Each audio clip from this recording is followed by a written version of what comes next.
Një person u largua nga vendlindja e tij për të jetuar në një vend të huaj për të.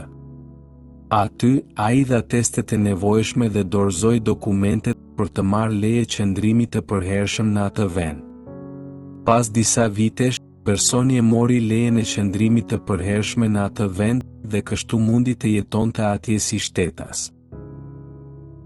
Megjithatë, ky person nuk i ndoqi ligjet e vendit që i dhan leje qëndrimi të përhershme dhe vazhdoi të jetonte sipas ligjeve të qytetit të tij të lindjes.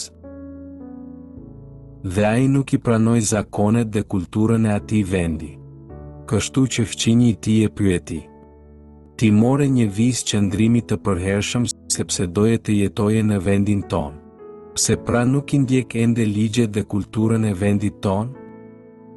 Pyetje se fëmijët të tij, burri ju përgjigj kështu: "Doja vetëm të kisha qëndrim të përhershëm në këtë vend. Ky ishte qëllimi im." A ka kuptim kjo?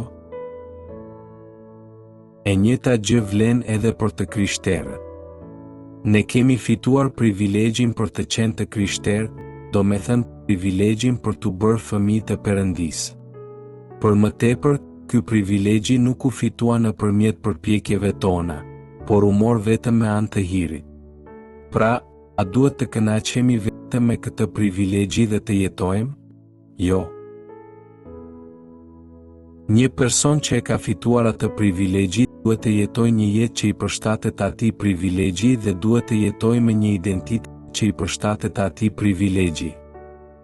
Pra, Jezusi, i cili na dha hirin për të qenë bijtë të Perëndisë, na thot: